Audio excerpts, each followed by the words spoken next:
Hey, what's going on, everybody? Welcome back to the channel. In today's video, I want to go over active and passive insufficiency and how we can relate these concepts to the idea of muscle contraction and how they play a role in just our day-to-day function when we go and move muscles. So, picture to the side of me, there's a couple different pictures, but the first one represents the actin myosin cross-bridge cycle within the sarcolemma or muscle cell. So inside you will see the actin myosin cross bridging, and basically what occurs there is there's a whole chain of reactions that go into a muscle contraction, right? However, if we just for the sake of this video, when we look at muscle contraction, typically what occurs is during an eccentric or lengthening phase of the muscle tissue, what will happen is the actin myosin will tend to get lengthened out within this cross bridging.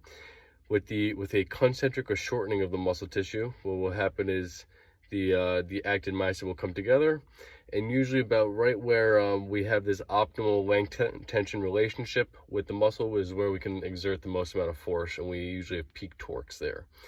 So how does this relate to anything regarding muscle and joints, right?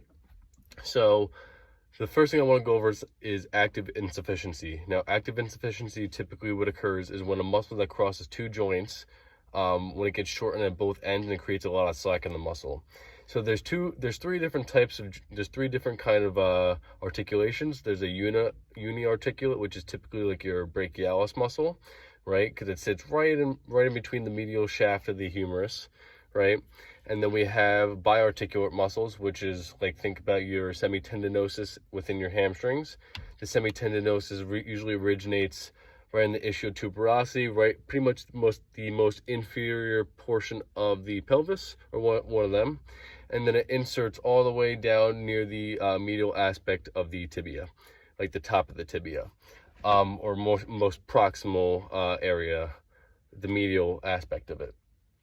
And then when we look at that's a biarticulate muscle.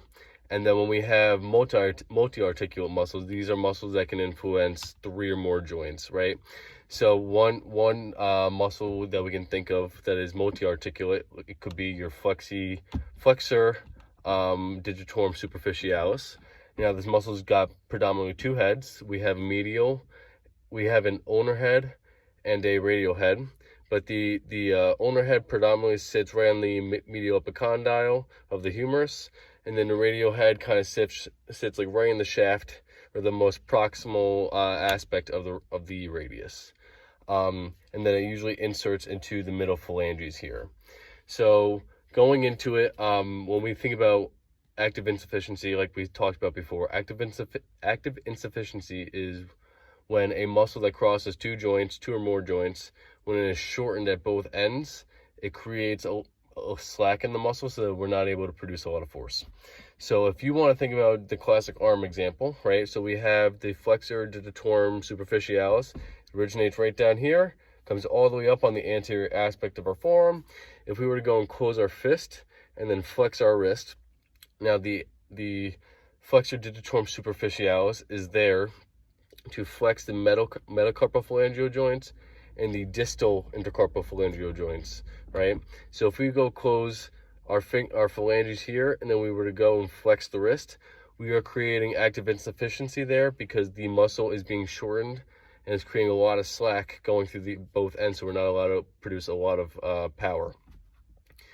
When we think about passive insufficiency occurs when a muscle is lengthened out so much that it is not able to basically exert force at that most lengthened position.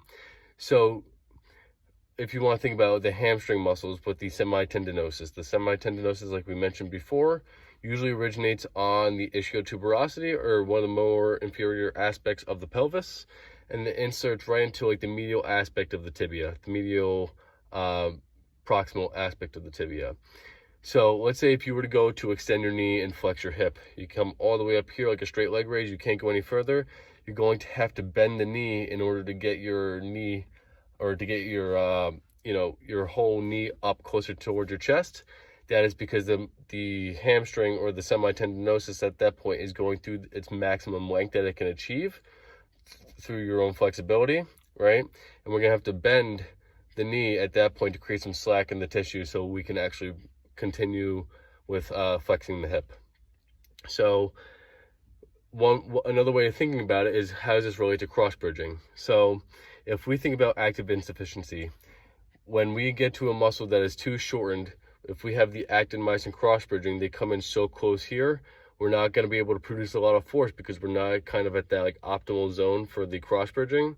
With passive insufficiency, typically what occurs is that the muscle is so lengthened out that it can't get into that sort of optimal zone.